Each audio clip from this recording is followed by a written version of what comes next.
Good morning, Malcolm Nance. Good morning, Steffi. Any news? I think that every time we talk to you, I just said yesterday we need to have Malcolm on every day until this show is over. Yeah, Malcolm, where do you want to start? This is you had a bunch of fantastic tweets. You said Trump got the call from Putin on terrorist chemical attack in the UK. Get rid of Tillerson. Trump, yes, boss. Yeah, go ahead. Can you believe this game? I mean, this is absolutely amazing. Our ally, the UK, actually has, which I've been saying on TV all week, is terrorist attack. They were attacked by what we call Class 1 terrorists. That is a state-sponsored group using government-level military-grade weapons, which cannot be acquired anywhere else. They attempt to murder 2 people.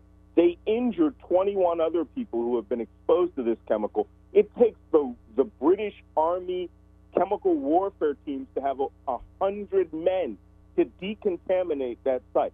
Just think for one moment if that was even hinted at being ISIS. We would be in an international uproar. But they go out, they carry out this act on the UK. The British say that it's the Russians. As of this morning, they've kicked out 23 quote-unquote Russian diplomats who were spies that they believe could have supported the operation. And what do you get from the White House? Right? Cricket. Yeah. I mean, Malcolm, it's always it really does feel like treason right out in the open. You get the same thing where yesterday, right? He said we'll condemn them or whoever else might be involved, right? Like the same thing as he's. you will. Yeah. I mean, and then today, I guess he finally made they made a grudging statement that, we support our ally or whatever. But it's insane. You said the UK looks set to respond forcefully. Will Trump support May or Russia? The answer will determine how far in Putin's pocket Trump is. Well, if you heard his comment from 2 days ago, and Sarah Huckabee Sanders, which is about the same, they said, we'll support our ally. We'll support our ally. And they were questioned. Well, the British think it's Russia. Do you think it's Russia? And he pulled the same technique that he used on the hacking. Well, it could be Russia, but it could be someone else. Right. I mean, good God, man, just, give Putin a double thumbs up at the end of every statement so that, we know that you're really in his pocket. But he is deep, deep down in there. I mean, this is just, our ally is struck. They might, and you never know. What if they had invoked NATO Article 5, requesting assistance from all NATO allies, and had kicked this crisis up to the next level? Right. We'd all be standing around, waiting for the next tweet. Right. Yeah. Well, I mean, you tweeted this. This is looking like there are teams of Russian operatives fanned out across England hunting dissidents. Gaddafi, Saddam, Khomeini, Kim Jong-un did this. Russia should be listed as a state sponsor of terrorists. Absolutely. Absolutely. This is not a game anymore. Look, you guys know I'm on the board of a very prominent espionage museum. We have former Russian and Soviet officers some who have defected, others who have retired in the United States. These people are on the hit list. It appears they're killing all ex-Russian and Soviet defectors who worked for foreign intelligence. Putin himself came out on TV the other day and said the only thing he can't tolerate is betrayal. In the old days of the Soviet Union, they would kidnap these guys, bring them back to Moscow into the basement of the FSB, old KGB headquarters, and literally throw them into the furnace alive. Aye. And now they're going around the world and using weapons of mass destruction. What happens when that occurs in Ames, Iowa, or New York City? Well, and did you hear? I thought I heard somewhere that these father and daughter, these latest people poisoned, might have been connected to the Steele dossier in some way. I'm hearing conflicting reports on that they could have been sources. It doesn't matter. Yeah. I mean, the people who were starting to find out. Britain has reopened the death increase of 14 people that have died in the UK in the last year, including the husband and the wife and daughter of Skopal, one of the KGB or the FSB officer, which means that they now believe that this has been a long-term campaign. And I said this on TV the other day. Britain's got to get off the addiction to Russian-invested money in London, and they've got to take this fight to them. We've re-entered the Cold War. Yeah. You know, Yeah, we're starting to share a brain. That was the next Americans story I was going to ask you about. It's the 14. What's that? Yeah. Well, Malcolm, so there's so much to talk about. So Paul Manafort, obviously the judge has just said he is a flight risk because he will likely die in prison. It's- yeah. Unless he can live to 370 years. Yeah. Yeah, I mean, this is really, but I have to say, the whole Tillerson Pompeo move, it is really, I was reading a New York Times analysis, it is really kind of terrifying, isn't it? Because Pompeo is against the Iran deal. He does not believe North Korea, that we can negotiate with them. Yeah. Yeah. I've met Mike Pompeo, and, you know, as soon as I met him as director of CIA, my first thought was, this guy's a schmoozer. And, you know, I'm not saying that he didn't act professionally in the role. It appeared that once he got to the agency, he was struck, like every other director, by the hard reality of the intelligence. Did that limit him from trying to defend Trump? No, it didn't. But when it came down to having to call a spade, he was stuck between a rock and a hard place, which is technically analysis and collection. Yeah. Same thing with Dan Coates. Now he's going over to State Department. One thing that I can tell you right now, Russia is not getting their $500 billion Exxon deal, right? Yeah. If they couldn't get it with Tillerson, who was also struck by the reality of the situation, then certainly they're not going to get it with Pompeo. Pompeo is going in as a placeholder, you know, and we'll see whether there even will be a State Department. For the most part, State Department has been gutted.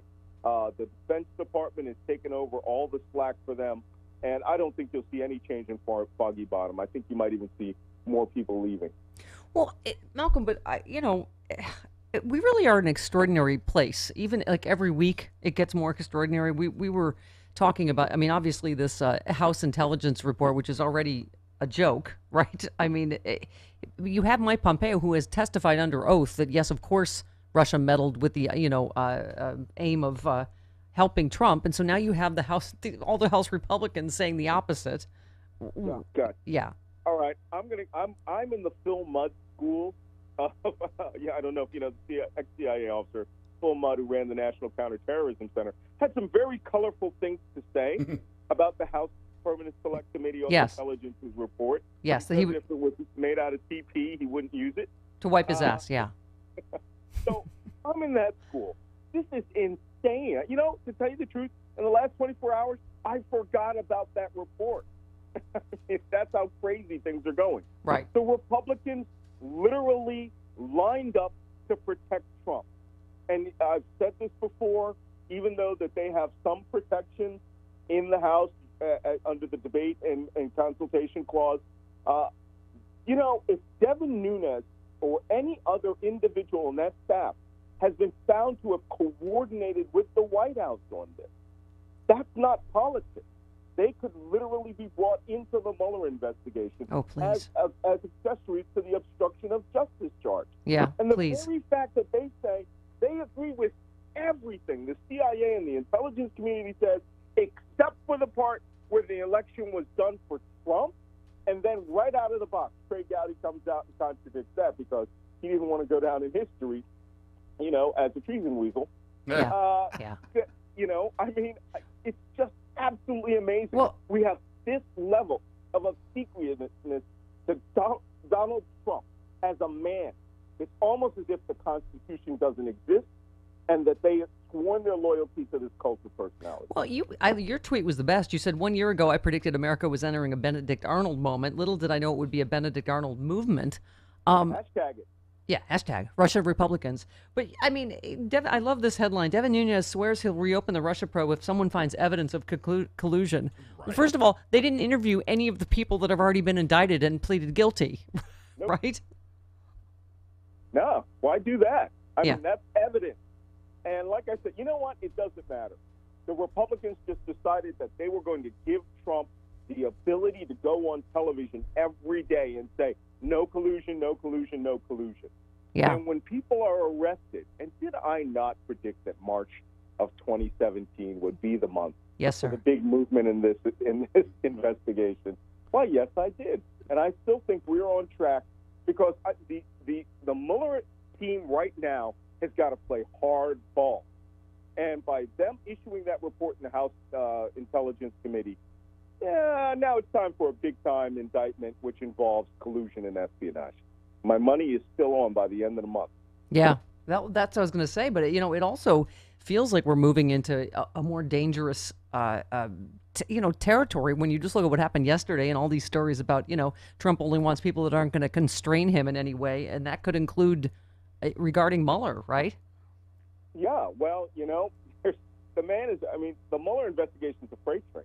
There's no derailing it at this point. Now, I think that it's quite possible Trump feels that his quote-unquote exoneration by the House Intelligence Committee will give him the ammunition that he'll need to get rid of Mueller.